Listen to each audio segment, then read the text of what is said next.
నమస్తే అండి. నా పేరు కృష్ణవేణి. మా ఆయన పేరు పాపారావు. మా పాప అసలు బతకదేమో అనుకున్నాను. అలాంటిది చైతన్య సార్ బలంగా బతికింది. ఆ సార్ నేను చాలా చాలా థ్యాంక్స్ చెప్పుకుంటాను సార్. సార్ అంత మీరు ఏమైనా ఖర్చు పెట్టారమ్మా? మేమేం ఖర్చు పెట్టాను సార్. మొత్తం పాప హాస్పిటల్, బిడ్డ హాస్పిటల్ ఎన్ని రోజులు ఉంది ఇప్పటికి? 2 నెలలు. ఐసీయూలోనే ఉందా? మీరేం ఖర్చు మేమేం ఖర్చు పెట్టలేదు సార్. అంతా ఆడేసి పడమనే జరిగింది. నెలలు తక్కువ బరువు తక్కువ పుట్టిన పిల్లలకి ఏంటంటే కాంప్రహెన్సివ్ కేర్ కావాలండి. టీమ్ ఆఫ్ డాక్టర్స్ కావాలి. నీనేటల్ కేర్ లో ట్రైనింగ్ ఉన్న డాక్టర్లు కావాలి. ఎస్పెషల్లీ ఇలాంటి బేబీస్ కి మా ఆశ్రమ్ హాస్పిటల్ అది ఉన్నంత వరకు మాత్రం as a train doctor we can tell that ఒక అన్ని మెష్ ఎక్విప్మెంట్ ఉంది, plus 24 hours team of doctors which is very very important. Thank you. పుట్టినప్పుడు మీరు ఏమనుకున్నారమ్మా? పుట్టినప్పుడు అయితే నాకైతే ఆశ లేదు సార్. ఎందుకమ్మా అసలు లేవు? అంటే పాప ఇంకా బతకదేమో డాక్టర్లు చెప్పారు. ఎందుకు అలా అనుకున్నారు? అంటే మునిగిపోయేది తక్కువ బరువు పుట్టాను అనేసి అన్నారు. నాకు అంతగా చెప్పి భయం వేసి ఇంకా ఆశ కూడా వదులుకున్నాను సార్. అలాంటిది ఇక్కడ ఉన్న డాక్టర్లు అందరూ మా పాపకి బతికిచ్చారు సార్. అందరికీ వాళ్ళందరికీ నేను చాలా చాలా థ్యాంక్స్ చెప్పుకుంటాను సార్. మీ బిడ్డ వెంటిలేటర్ మీద ఉందమ్మా? ఇప్పుడు ఎంతమ్మా బరువు? ఇప్పుడు 18 వచ్చింది. పాలు తాగుతుందా? రొమ్ము ద్వారా స్పూన్ ద్వారా ఇస్తుంది. యాక్టివ్ ఉందిగా? యాక్టివ్ ఉంది సార్. ఇంతకుముందు ఎన్ఐసీలు ఉన్నప్పుడు గుండె జబ్బులు గట్టా ఉన్నాయి, ఊపిరితిత్తులు, నిమ్ము ఇన్ఫెక్షన్ అన్ని తగ్గాయి సార్. మా పాప అయితే బాగానే ఉంది సార్. యాక్టివ్గా ఉంది మా పాప. నమస్తే అండి, నేను డాక్టర్ కళ్యాణ్. ఈ బిడ్డ మాకు కేజీ బరువుతో నెలలు తక్కువతో అడ్మిట్ అయ్యారు ఐసీయూలో. ఈ బిడ్డ కంప్లీట్ రికవరీకి నెలన్నర టైం పట్టింది. 48 రోజులు కరెక్ట్గా చెప్పాలండి. బిడ్డకి ఉన్న కాంప్లికేషన్స్ అన్నీ కూడా సమర్థవంతంగా ట్రీట్ చేయగలిగాము. అండ్ అన్నీ కూడా సక్రమంగా మందులను ట్రీట్మెంట్ ఇవ్వగలిగాము.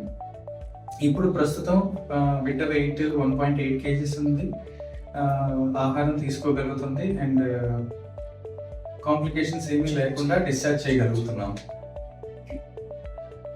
ఇలా ఎంత కాంప్లికేషన్స్ వచ్చి ఇబ్బందుల నుంచి ఇలా ఒక కేజీ బిడ్డని బయటికి తీసుకురావటం చాలా సంతోషం కలిగిస్తుంది. అందరికీ నమస్తే అండి.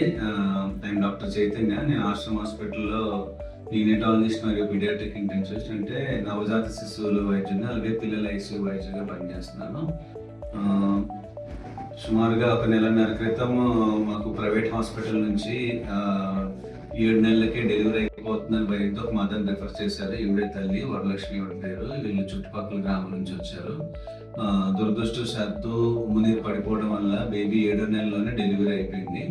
అండ్ బేబీ వెయిట్ 1 kg పుట్టింది. అంటే నార్మల్ బేబీస్ సుమారుగా 37 వారాలు తల్లి కడుపులో ఉంటాయి మరియు 2.5 kg కన్నా ఎక్కువ బరువు ఉంటుంది సుమారుగా. కానీ ఈ బిడ్డ కేజీ బరువే పుట్టింది. సుమారు 7వ నెలలోనే పుట్టింది. అంటే సుమారు 3 నెలల డెవలప్మెంట్ అయిపోయింది. కానీ దృష్టవశాత్తు ఆశ్రమ్ హాస్పిటల్ ఉన్న ఫెసిలిటీస్, డాక్టర్స్ టీమ్ వర్క్ వల్ల ఈ బేబీని అన్ని ప్రాబ్లమ్స్ నుంచి కాపాడగలిగాము. ప్రస్తుతం బేబీ వెయిట్ 1800 గ్రాముల నుంచి సుమారుగా స్పూన్తో పాలు తీసుకుంటుంది.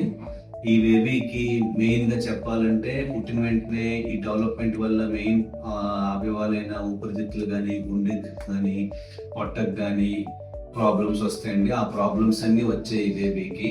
అంటే బేబీ ఊపిరితిత్తులు పొంగడానికి మందు ఇచ్చాము, అదేవిధంగా బేబీ బ్రీతింగ్కి సపోర్ట్ చేయడానికి వెంటిలేటర్ మీద పెట్టాము, అలాగే పొట్టకి సపోర్ట్ చేయడానికి ఫీడింగ్ నరాల ద్వారా ఇచ్చాము, ప్లస్ ఇన్ఫెక్షన్ కూడా ట్రీట్మెంట్ చేసాము. ఇవన్నీ ఆశ్రమ్ హాస్పిటల్ ఉన్న ఫెసిలిటీస్. అంటే ఇలాంటి బేబీస్ని వైద్యం చేయడానికి స్పెషల్ ఎన్ఐసీ ఉండాలి. నీనేటల్ ఇంటెన్సివ్ కేర్ అంటారు. అంటే నవజాత శిశువులకి ఐసీయూ అనమాట.